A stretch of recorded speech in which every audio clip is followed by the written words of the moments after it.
notre fête nationale. C'est une date emblématique dans notre communauté de vie et de destin.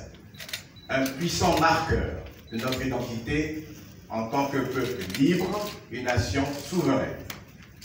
Depuis 1960, nous commémorons l'indépendance de la Côte d'Ivoire, notre mère patrie. Cette année, le 7 août aura une tonalité particulière pour deux raisons principales.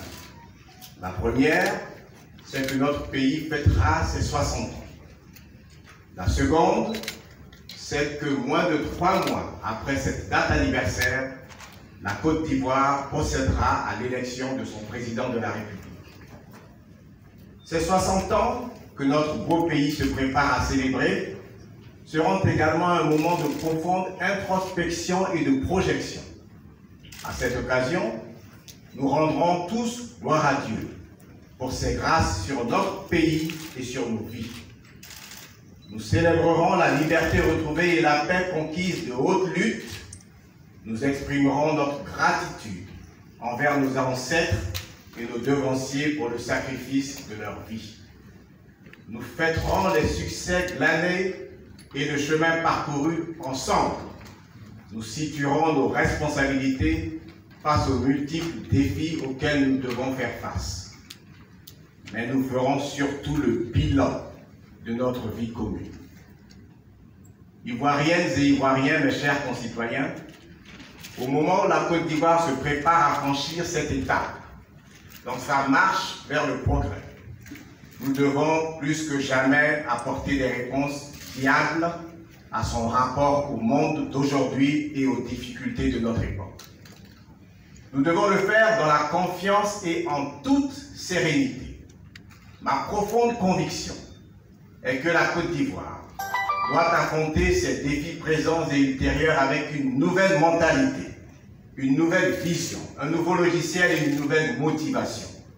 Je suis convaincu de très longue date que ce pays extraordinaire nous offrira davantage si nos cœurs battent à l'unisson pour l'aimer.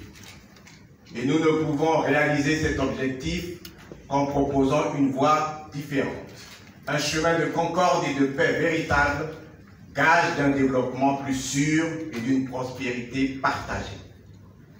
J'aime la Côte d'Ivoire, j'aime notre terre féconde, nos régions colorées et la richesse de nos cultures.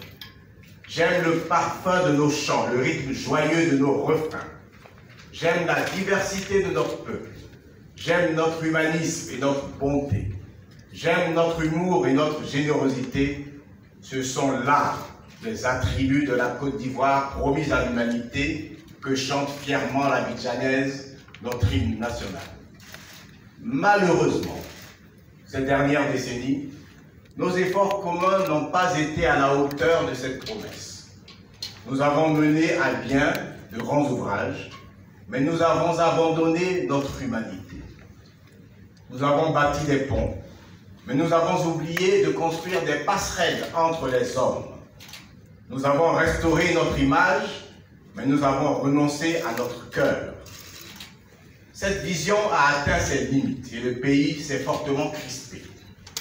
Dans un monde en plein bouleversement, qui exige innovation et expérience, la Côte d'Ivoire ne peut plus se permettre d'investir dans des solutions sans portée humaine.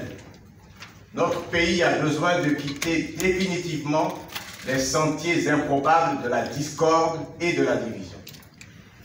La Côte d'Ivoire est là, devant nous, avec ses chants d'espoir. Elle nous invite à sa rencontre, elle nous appelle à nous réinventer. Elle nous exhorte à prendre ensemble un nouveau chemin, un chemin différent, un chemin d'union, de fraternité et de liberté. Ce chemin, je vous propose de l'emprunter avec moi. C'est pourquoi, au regard de l'expérience que j'ai acquise au service de mon pays, après avoir longuement écouté et après avoir mûrement réfléchi, j'ai décidé de me porter candidat à la prochaine élection présidentielle. Je veux rassembler les hommes et fédérer les énergies. Je veux être le trait d'union entre l'État et le peuple. Le trait d'union entre le respect de nos traditions et notre désir de modernité. Le trait d'union entre les religions, les régions et les générations. Le trait d'union entre tous les Ivoiriens.